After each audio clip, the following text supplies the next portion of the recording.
Good morning, America. My name is Tony Paris. I am a retired Chief Master Sergeant in the United States Air Force and retired federal employee from the Defense Logistics Agency. Um, and I wanted to start a YouTube channel because I saw a lot of stuff going on between Facebook and YouTube and everything else where a lot of issues are out there. And I wanted just to call people out sometimes if I have to, because I think sometimes we are being misled by folks, Facebook or YouTube, and I want to call people to get to the facts of things. So I thought I would start a channel and have an open discussion. I mean, I don't care if you're a Republican or Democrat. I just like hearing people's different views, and I don't dislike you because you're a Republican or Democrat. So, I'm going to leave this open for everybody. I want to hear from everybody, both sides of the aisle. I thought today's discussion, though, for me, as I want to start this thing, I want to make it about leadership. As we sit here today, our nation is in turmoil.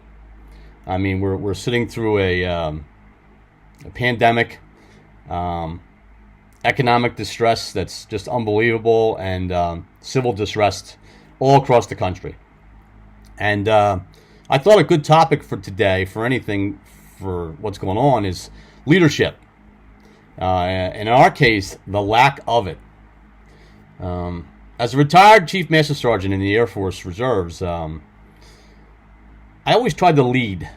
I don't. I used to tell young supervisors as they were coming up to, when they got into positions, to be leaders, not supervisors. Anybody can be a supervisor. Be a leader. Always be out there leading your people. And one of the first things I learned in the military is about integrity. And integrity, of course, is doing the right thing when nobody's looking. Choosing your thoughts and actions based on your values rather than personal gain. I think a lot of our congressmen on both sides of the aisles could learn a lot about integrity, because it doesn't look like it exists today at all in Congress. I'll be very honest with you. This isn't a political point for me. Again, I'm not picking a side, Democrat or Republican here. What we need from our leaders right now is them to calm the souls of a battered nation. I mean, our nation is weary and battered right now, and we need leaders to step up. We need our leaders from the Senate and the House of Representatives to stop being Republicans and Democrats and be statesmen. That's what you were sent to Washington to do, statesmen. Stop the bickering back and forth. Stop the nonsense, the speeches, the name calling. Most important, we need a cohesive plan for how this country can go forward economically, socially, just in all around. We need it. We need it now. Senator Schumer, Speaker Pelosi, Senator McConnell, and the House Whip Kevin McCarthy.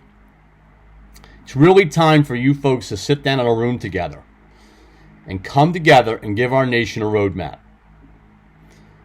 I'm sure all the news won't be good, and I'm sure the road is going to be bumpy and rough. But we're Americans. We can handle it. We've been through a lot.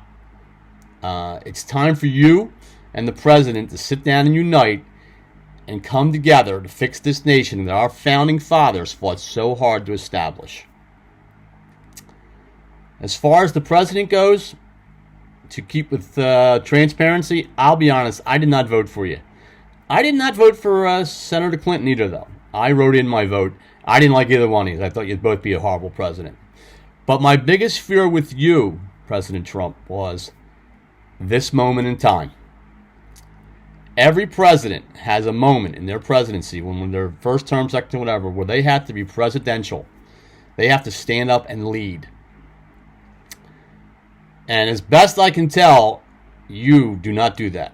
You go out of your way to sow the seeds of division, and you need to stop it. You really, really do. It's time for you to calm our fears, tell us the truth, and work with the leaders of Congress to start our way back. Put down your phone, your Twitter feed, your email, your Facebook, whatever, and be a leader. That is what you were elected to do. I don't want to hear from people that say, oh, well, no matter what he does, somebody will be unhappy. That's politics. Really, it's politics. I mean, George W. Bush, Barack Obama got beat up every day by the other side, no matter what they did. So, I mean, I don't want to hear that anymore. Presidents have to be made of Teflon, and you got to turn a blind eye to what everybody's saying about you. You don't go out and call them names or call them names on Twitter, do whatever it is. If you want to be reelected, it's time for you to stand up and put on your big boy pants and be a leader. Plain and simple. And the people who keep defending him, you need to stop defending him. Okay? I get that you're listen, if you want to keep supporting, great. But it's time for leadership. We need it desperately right now. Our nation needs it. From everybody, both sides, as I keep saying, Congress and him, we need leaders to stand up. It's got to start. It's got to start soon. Or this nation is going to collapse economically, socially, all around us, right in front of our very eyes. I'm going to close with. I always like to look into the past for some of our best leaders, and the one I'm going to pick today is a guy named Joshua Chamberlain. Joshua Chamberlain was a colonel in the Union Army. He was a school teacher from Maine, and he was the leader of the 20th Maine at Gettysburg. And the second day, he was tasked with defending the left flank of the Union line.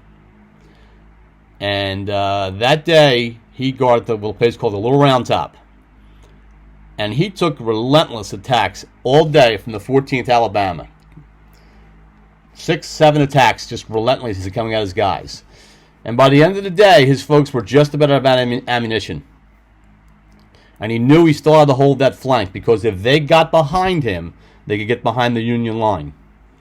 So he decided to do a bayonet charge down the hill. Surprised the rebels, captured a lot of their men, and closed out that day's battle. That is a man who led under adversity. He's one of the greatest. I think he's one of the greatest guys. If you want to build a statue of somebody, and I know there was a statue, I believe, for him somewhere, that's a guy you want to admire as a leader. Leaders step up in the face of adversity. And let me explain to you one more thing about Joshua Chamberlain about adversity.